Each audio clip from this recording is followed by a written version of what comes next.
बिस्मिल्लाहिर्रहमानिर्रहीम। अस्सलाम वालेकुम। मैं हूं मोहम्मद फ़हीम। पूरे पाकिस्तान से ख़बरें आ रही हैं कि पाकिस्तान तहरीक-ए-इंसाफ के जो साबिक़ पार्लियामेंटेरियन हैं या जो उनकी जानिब से मुतवक्के उम्मीदवार हैं, उनके कागज़ात नामज़दगी मुस्तरद कर दिए गए हैं। एक तो ये कि इलेक्शन कमीशन की जानिब से जब इन्हीं डिप्टी कमिश्नर को, असिस्टेंट कमिश्नर्स को रिटर्निंग ऑफिसर लगाया गया था, तो सबसे पहले पाकिस्तान तहरीक इंसाफ ने ही एतराज़ किया था और वो इस मामले को अदालत लेकर गए थे। और वजह यही थी कि इन ब्यूरोक्रेसी में, इस एसी और इस डीसी में वो दमखम है ही नहीं कि वो दबाव बर्दाश्त करें। ये अमूमी तौर पे इन गरीब गुरबा को ही दबाने के लिए काफ़ी हैं, किसी को उठाने के लिए, बड़ी बड़ी गाड़ियाँ लेने के लिए, और फिर ये जो नर्ख वगैरह चेक करने होते हैं सब्जियों के, फ्रूट्स के, इनका लेवल इतना ही है। इनको जब हम लोग अफसरशाही में ले आते हैं तो फिर ये हाल होता है। और उनका आज जो खदशा था उसको बिल्कुल दुरुस्त साबित किया है इसी ब्यूरोक्रेसी ने। उन्होंने इन तमाम उम्मीदवारों को सबसे पहले कहा कि आपके कागजात मंजूर हो चुके हैं।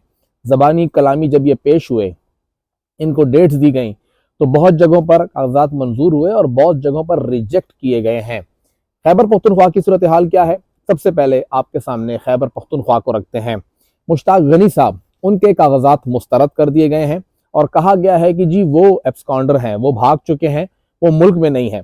तो उनके वकील ने ऑलरेडी हाई कोर्ट में कहा हुआ है कि जी ये हजरत जो हैं, इनका पासपोर्ट एक्सपायर हो चुका है और वो इस वक्त मौजूद है लंदन में, और वहाँ पे पाकिस्तानी सफारत खाना उनके लिए पासपोर्ट बना के नहीं दे रहा है। तो हमें पासपोर्ट बना के दे दीजिए, हम आ जाएंगे। लेकिन कागजात मुस्तरद कर दिए गए हैं। उसके बाद है अली अमीन गंडापुर साहब, उनका भी ये मसला किया गया है और डीआई खान से उन्हें इंतखाब लड़ने से रोका जा रहा है। वो मुकाबला करेंगे मौलाना फजलुर रहमान का। मुकाबला तो होके रहेगा, देखते हैं क्या सूरत हाल बनती है। शेर अली अरबाब, पेशावर का इंतहाई अहम हल्का, और क्योंकि शेर अली अरबाब पेशावर सिटी के सदर हैं, वो झुके नहीं, वो बिके नहीं, वो गायब रहे, लेकिन पार्टी को लीड करते रहे और उनकी लीडरशिप में पेशावर में पीटीआई मजबूत तरीन रही है। तो इसकी सज़ा उन्हें दी गई है, उन्हें भी जो है कागजात उनके मुस्तरद कर दिए गए हैं। आतिफ खान साहब पार्टी के लिए खड़े हैं और ना सिर्फ आतिफ खान, उनके पूरे ख़ानदान को तंग किया गया, उनके कारोबार बंद कराए गए और आज मामला यहाँ तक आ गया कि कागजात मुस्तरद कर दिए गए हैं। अली मोहम्मद खान साहब, सबको पता है, खुलेआम फिर रहे हैं, वो तो आते भी हैं अदालतों में, टीवी शोज़ में, फिर भी कागजात मुस्तरद कर दिए गए हैं। समझ नहीं आ रही कि आखिर क्या चल रहा है। असद कैसर साहब, वो भी ओपनली हर जगह, high court, supreme court, Peshawar में, इस्लामाबाद में, हर जगह अवेलेबल हैं, उन्हें भी कागजात उनके मुस्तरद कर दिए गए हैं। शेर अफजल मरवत साहब के भी पेशावर से कागजात मुस्तरद कर दिए गए हैं और यहाँ से कागजात मुस्तरद हुए हैं। दोबारा खैर बात अपील में जाएगी। शहरयार अफरीदी साहब, अभी तो वो ओपन है, बाहर निकले हुए हैं, 2 मरतबा कोहाट से MNA मुंतखब हुए हैं, वफाकी वजीर रहे हैं, उनके भी कागजात मुस्तरद हुए हैं। फजल हकीम खान साबिक MPA और रीजनल सदर हैं PTI के, मलाकंड में काफ़ी एक्टिव रखी हुई है उन्होंने PTI। और महमूद खान साहब को कुछ एक आंख नहीं भा रही बहरहाल, लेकिन उनके भी कागजात मुस्तरद हुए। डॉक्टर अमजद साहब, वाहिद बंदा जो स्वात में जहाँ से खड़ा हो वो जीतता है, 2 सूबाई असम्बली के हल्के जीता है और अपना इतना जोर रखता है कि साथियों को भी जितवाता है, उनके भी कागजात मुस्तरद हुए हैं। इफ्तिखार मिशवानी साहब के भी कागजात मुस्तरद हुए हैं, मर्दान से इनका ताल्लुक़ है। सिबगतुल्लाह साहब अपरदीर के MNA थे, उनके भी कागजात मुस्तरद हुए हैं। गुलजफर खान, जो कुछ बाजौड़ में हुआ सबके सामने है, वो बंदा खड़ा है, झुक नहीं रहा है, उसके स्पेशल बच्चे को उठा के ले गए, फिर भी ना झुका, फिर भी खड़ा हुआ है, उसके भी कागजात मुस्तरद कर दिए गए। अनवर ज़ेब खान जेल गए, गिरफ्तार हुए, पेशावर, इस्लामाबाद, हर जगह, बाजौर से ताल्लुक़ है इनका, उनके भी कागजात मुस्तरद हो चुके हैं। मियाँ उमर काका खेल, बहुत दबाव आया है इस बच्चे पे, यंग लड़का है, बहुत कम उम्र है इसकी। इसके वालिद साहब जहाँ भाग हुए थे, इंतकाल कर गए थे कोविड के बायस, लेकिन ये पीछे नहीं हो रहा और खान के साथ ही खड़ा है। और जब सब लोग खान को छोड़ रहे थे, ये बनी गाला गया, खान से मिला कि मैं आपके साथ हूँ और आपके ही उम्मीदवार रहूँगा, छोड़ूंगा नहीं इस पार्टी को। वो के पहले ये ज़िमनी इलेक्शन हार चुका था जब PTI में था, लेकिन अभी भी ये PTI के साथ ही खड़ा है। शाहिद खटक साहब, साउथ रीजन में इनका ताल्लुक़ है, सदर हैं वहाँ पे, PTI के MNA रहे हैं और इंतहाई नौजवान क़यादत से होके आए हैं। मुराद सईद और शाहिद खटक वो 2 लोग हैं जो कि बिल्कुल शुरू से ही हैं, पार्टी के साथ हैं। मुराद सईद साहब का जिक्र भी हुआ, उनके भी कागजात मुस्तरद हैं। आज पेशावर में उनकी वजह से जो सिक्योरिटी थी, सबको पता है पेशावर के लोग तो आज बहुत ज़्यादा अजाब में थे। जुनैद अकबर साहब, मलाकंड में जुनैद अकबर साहब खड़े होंगे तो किसी का कोई चांस नहीं है। ये बात उनके गले पड़ गई है और अब उनके भी कागजात मुस्तरद कर दिए गए हैं। आजम स्वाति साहब ने नवाज शरीफ के खिलाफ कागज जमा करा दिए, ये कैसे मुमकिन है? कागजात उनके भी मुस्तरद हो गए। अब्दुल सलाम आफरीदी, मर्दान से इनका ताल्लुक है। इंतहाई दबाव के बावजूद वो पार्टी नहीं छोड़ रहे, पीटीआई के साथ ही खड़े हैं, इसलिए उनके भी कागजात मुस्तरद कर दिए गए।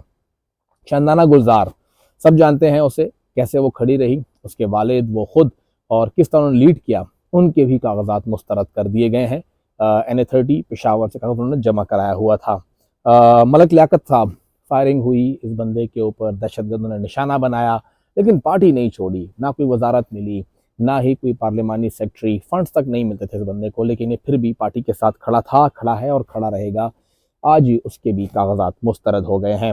मोहम्मद आजम खान साहब, मलक शफीउल्लाह साहब एडवाइज़र थे, असिस्टेंट थे जंगलात के लिए, उनके भी कागजात मुस्तरद हुए हैं। मलक शफीउल्लाह साहब के, मलक हुमायूं खान साहब के, सिकंदर उल मुल्क साहब के, अब्दुल लतीफ़ साहब के और मियाँ खलीक साहब। नौशहरा में मियाँ खलीक उर रहमान जो हैं वो एक बहुत बड़ा ख़तरा है इस वक्त परवेज़ खटक साहब के लिए, और बताया ये जा रहा है कि परवेज़ खटक साहब के दामाद के मुकाबले में वो इलेक्शन लड़ेंगे। और ये चीज़ खटक साहब के लिए बहुत ज़्यादा हैरानकुन है कि इस बंदे ने कैंपेन करता है और जहाँ ये जाता है ऐसे कहता है कि आप क्यों आए हैं, वोट तो है ही आपका, अपना ही है। इस हद तक उसकी एक्सेप्टेंस है। तैमूर झगड़ा साहब के कौमी असम्बली के हल्के पे कागजात नामजदगी मुस्तरद किए गए हैं पेशावर में, और एक सूबाई असम्बली पर भी उनको मुस्तरद किया गया है, लेकिन एक पर वो एक्सेप्टेड है जो उनका अपना हल्का है। तो जो सूरत हाल चल रही है, इतने कागजात नामजदगी मुस्तरद किए गए हैं पूरे सूबे से, शायद और भी हों, एक बहुत बड़ा नंबर है। तकरीबन 40 के करीब लोगों को कागजात मुस्तरद किए गए हैं, लेकिन बहुत सौ के मंजूर भी हुए हैं। पेशावर में पीटीआई के जो साबिक ज़िला नाज़िम थे मोहम्मद आसम खान साहब, उनके कागजात मुस्तरद मंजूर कर लिए गए हैं। माजरत चाहूँगा, नायब नाज़िम थे कासिम अली शाह साहब, उनके भी कागजात मंजूर हुए हैं। कामरान बंगश साहब के भी कागजात मंजूर हुए हैं। आसिफ खान साहब के भी मंजूर हुए हैं। उनके साथ साथ देखा जाए तो जो पेशावर से इरफान सलीम थे, कागजात उनके भी मंजूर हुए हैं। तो काफ़ी लोग कागजात मंजूर भी हुए हैं। जो यंग लड़के हैं उनके भी कागजात मंजूर हुए हैं। तो पीटीआई के लिए उम्मीदवार कभी है नहीं, लेकिन अब अगला स्टेप यही है कि ये सब लोग अदालत जाएंगे, इसके खिलाफ अपील होगी, और फिर अपील के बाद जो ट्रिब्यूनल बना है हाई कोर्ट के जजेस का, वही फैसला करेंगे। लेकिन इस सिस्टम को हमने नंगा कर दिया है। जो सूरत हाल चल रही है, ये हाल है हमारी ब्यूरोक्रेसी का, ये हाल है हमारे इलेक्टोरल प्रोसेस का। ज़रूरत क्या है इलेक्शन करने की? बस दे दीजिए, जिसने जीतना है उसको दे दीजिए। क्या इतनी लंबी प्रैक्टिस, कागज जमा कराओ, इतना बॉन्ड लिखवाओ, 2 लोग साइन करें, 3 गवाह लेके आओ, अगला बंदा माने ना माने, इतना लंबा प्रोसेस क्यों हो रहा है? ठीक ठाक नोटिफाई करें जिसको आपने वज़ीर आज़म बनाना है, चाहे फिर वो नवाज शरीफ हो, शहबाज शरीफ हो।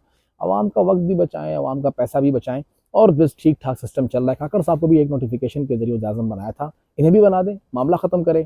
क्यों इतना लंबा एक प्रोसेस चल रहा है, इतने हफ्तों, इतने महीनों, ये करो वो करो और पूरा टाइम लगता है। नोटिफाई कर दीजिए कि जी 5 साल के ये लोग बैठे रहेंगे, और जिस तरह काकर साहब कहते हैं कि मैं 2 साल के लिए आया हूँ, तो अगले बंदे को 5 साल के लिए बैठा दीजिए। ना करे इतना लंबा ड्रामा।